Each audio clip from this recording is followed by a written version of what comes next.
I know it feels a bit like I've just thrown a stick of dynamite into the water and all the fish are just sitting there with their mouths open.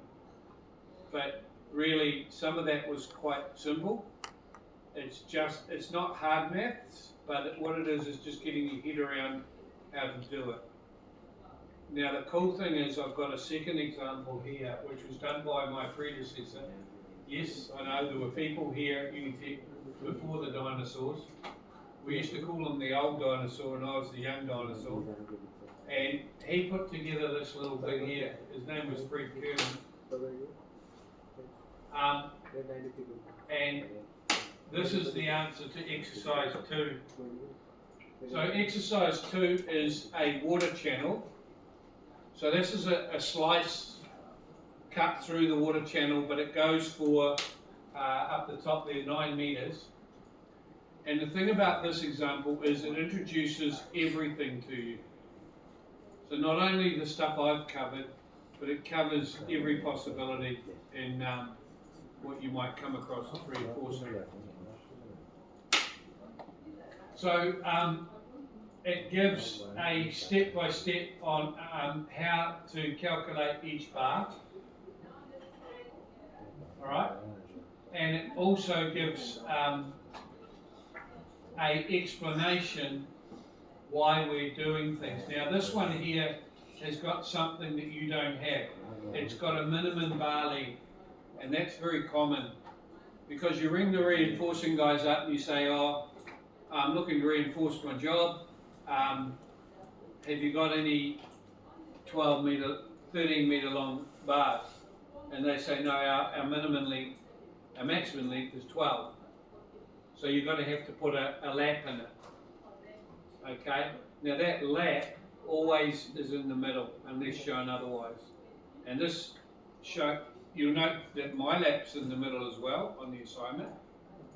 And this actually shows you how to calculate the distances when the laps are in the middle. See down the bottom there? Going a bit closer. So that's a handy little thing to refer back to for the assignment.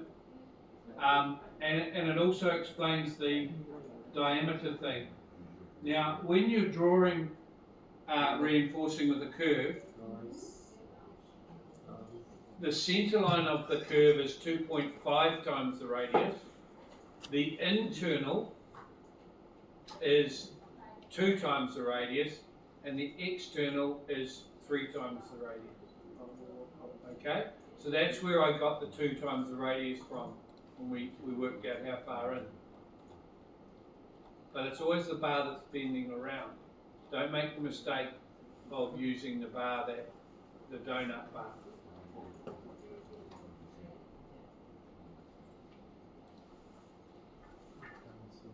A lot of people get very confused when I say the distance is 2 times the radius.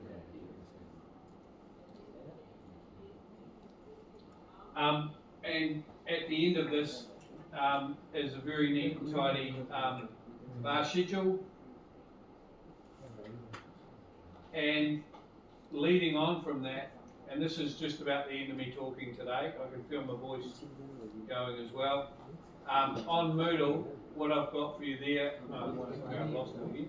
On Moodle is an AutoCAD drawing of how we draw this. Now, that water race, looking down on it, you imagine looking down on it, so I'll show you how we draw the exact one. So let's go to week 8.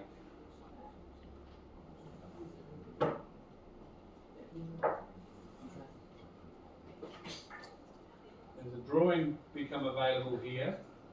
Do not use this drawing on your assignment or copy anything from it. With the assignment, you're starting a brand new drawing. Do not use your civil drawing or anyone else's civil drawing. Brand new drawing, file, new ACAD like you did with Ingrid. This is how you draw that water race that you just saw. You'll note that when we do donuts, you do a circle. I think Ingrid got you to do that anyway, so that's cool. You'll note that sometimes the bars go in behind the other bars, and sometimes they're in front. Doesn't really matter which it is, as long as you determine one of them. You'll note that when you draw this, I want you to draw a cover line that's on a layer called cover. And if I was to look down on this water race, this is what I would see. Now, notice there's a bar there that's bent, curves right round, the yellow one, right? How do we draw that? Very simple. We draw a donut at each end. Here's the donut. At the other end is a donut as well. The width of those bars are dependent on, like, if I list that, it should say 12 millimeters. There are 12. And the other one, if I list it, it should say, that one there should be, well, that's also 12. This one, that's 10. So the width of the P line should be, there's the other donut on the other side there. And you'll see that I've got a circle there, and it goes up to the top, and the bar rests against the cover. And down the bottom it rests against the cover. Now, like I said to this morning's class, sometimes you have to put a line through the text. It's okay to be in the region of where these dashes are, but it's not okay for it to go through any of the numbers. So it becomes a bit like a game of Tetris. You're going to find that out when you're doing your slab, where to put everything. That's how you represent a lap. You'll notice that this goes, that one goes to that point, and the one behind laps to that point there. Of course, if it was, if they lap like that, you would have one inside the other like that. Okay? These ones don't.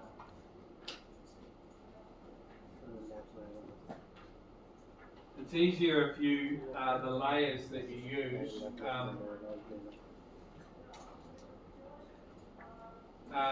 the bar, see how those layers up there are 103, 1201, 1204. The layers equals the bar mark, and it's easier if you make them different colours, so that when you put things on layers, you can see that you've done it right. Eliminate bars are right as well.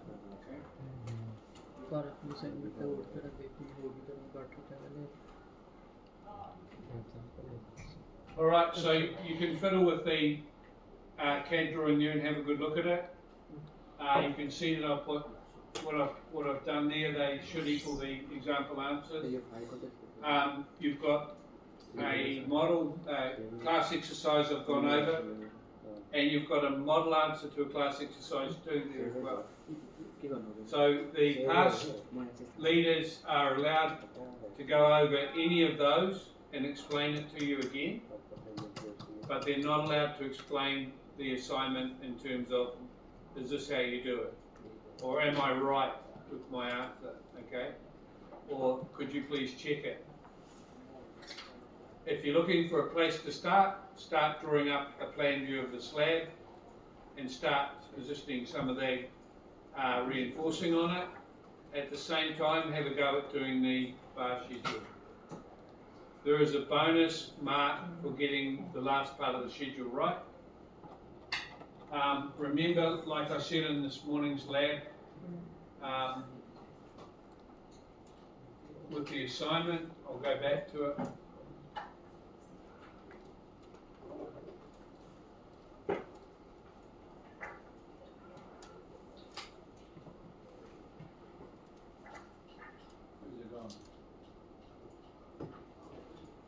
Assignment 3.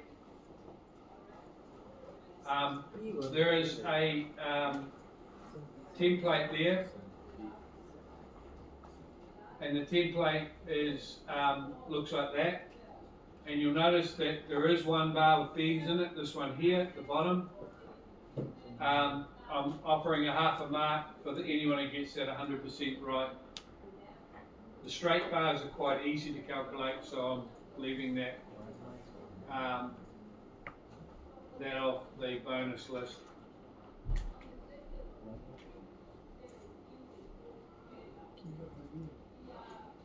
So remember, when calculating horizontally, we take it to the centre line. When calculating vertically, we take it to the cover. That's me done talking. If you want to make a start on your assignment, please do so. If you want to go, that's up to you. Beat the traffic.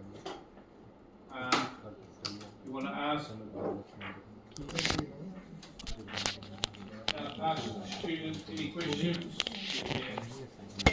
Ready and waiting. Lock, stop, and barrel. If you want to ask me any questions, please feel free to do so. Yep. How do you figure out these locations of the bar? Each face, top so and bottom. If it's vertical and it's up the top, it's each face.